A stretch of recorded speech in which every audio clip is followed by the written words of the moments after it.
exposed phase of the operation, only 208 men were lost. The problem of how to cut through the sandbanks was solved by an ingenious Egyptian lieutenant who had worked on the construction of the Aswan Dam. British irrigation pumps powered high-pressure hoses which simply washed the sand into the canal. Using this technique, they cut the holes in half the time it would have taken with either explosives or bulldozers. And during the first day, they cut 60 of them. Cutting the gaps was a feat of Egyptian ingenuity, but bridging the canal was achieved through well-tried Soviet expertise and equipment. PMP bridges designed to cross European rivers were put into use for the first time under wartime conditions.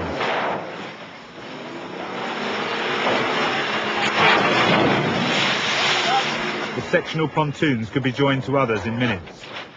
On the day, the Israeli garrison said they grew across the river like outstretched arms.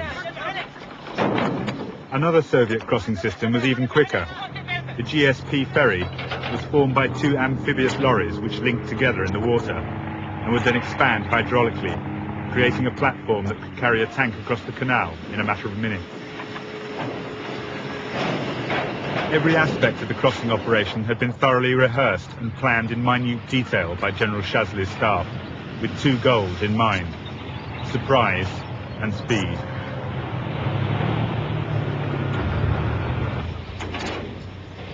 The whole Israeli defensive system in Sinai turned on the assumption that it would take 48 hours to get armoured divisions and heavy equipment across. They were convinced they could foil any attack in that time. In 10 hours, the Egyptians had already got 10 bridges set up and 500 tanks positioned on the east bank.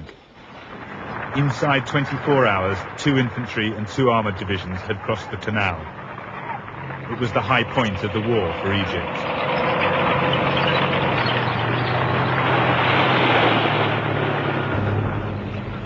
Within 30 minutes of the start of the war, the Israeli armoured reserve drove forward into the line according to plan, unaware of the reception that awaited them.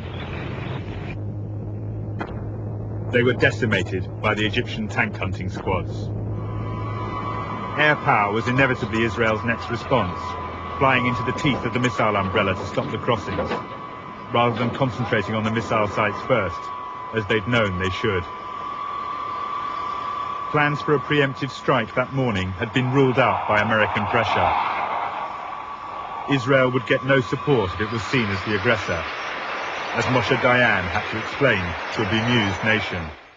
In this case, we considered it, and it was the decision of the government not to strike first, even though we were sure that they will do that, in order to have that political or whatever you call it advantage at the expenses of the military disadvantage.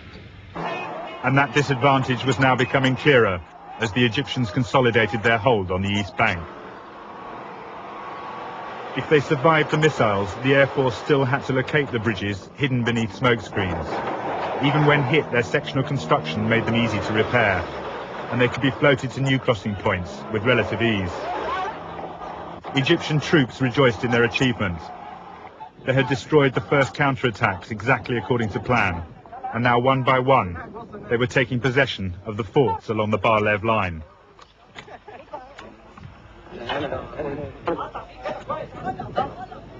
Not all fell easily, though.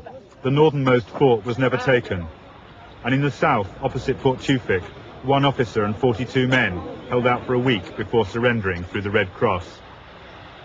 After repeated attacks, they were down to their last few grenades and bullets. The Egyptian officer who took over the fort believed they'd hidden their heavy weapons. The truth was, they had none. They were ferried across to Port Tewfik, where the survivors helped their wounded comrades ashore and into captivity. Among the Israeli reserves pouring down the road into Sinai on Monday the 8th, morale was still high. Their confidence in another easy victory was reinforced by their route through the Mitla Pass, still strewn with the wreckage of Egyptian defeats in 1956 and 67.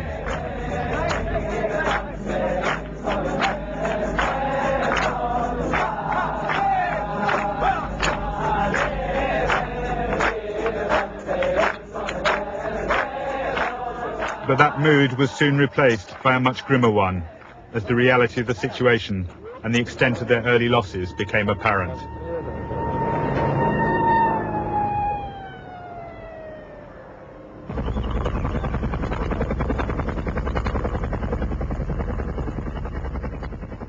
In those first few days in Sinai, only the Egyptians had cause to celebrate.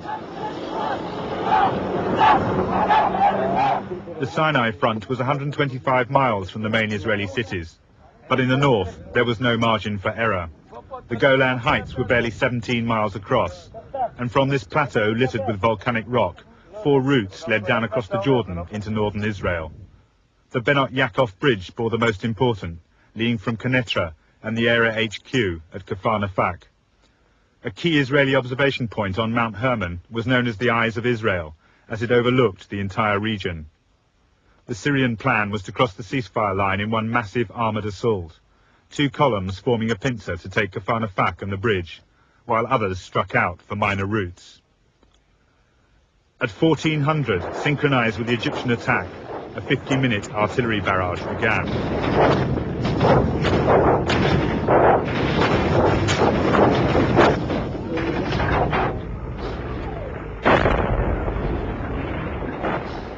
It paved the way for the Syrian armour, which then swept past the border posts. They flowed in like water, one Israeli said. I never knew there were so many tanks in all the world. The Israelis had 180 tanks and 60 guns with which to hold the 40-mile front. It was the most desperate and heroic struggle of the war. A young lieutenant with a handful of tanks held up the main Syrian thrust for 20 hours at one point, ambushing, switching position, and attacking again.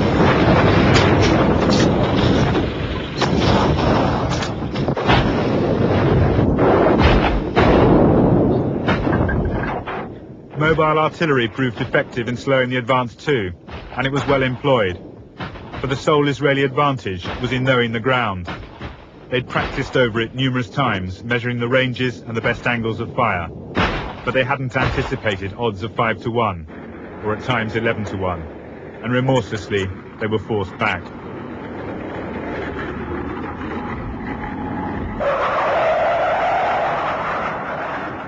As in Sinai, the Israeli Air Force was thrown in to slow the advance.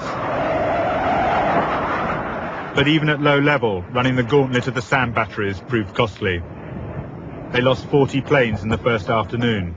Infantry-operated SAM-7s and anti-aircraft guns joined the white contails of the SAM-6s, crisscrossing the sky to deadly effect. They adapted their tactics quickly, though, flying in low over Jordan to take the Syrians in the flank, avoiding many of the batteries.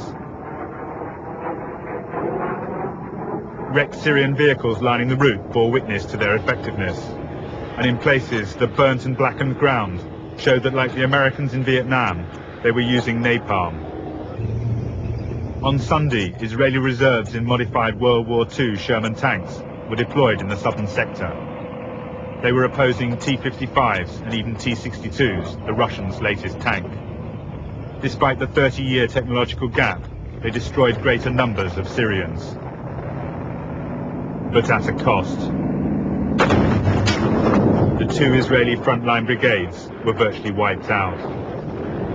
They had, however, bought time for the citizen army. Mobilization had begun on Saturday. Many didn't wait for their code words. Seizing their equipment, they headed to either front, pressing lorries, cars and buses into service. One platoon even drove a milk float to their base in Sinai. Prime Minister Golda Meir expressed their mood. This people, small as it is, surrounded as it is by enemies, has decided to live. And if we have to pay the price for living, we have to pay it. This is not a people that can give in.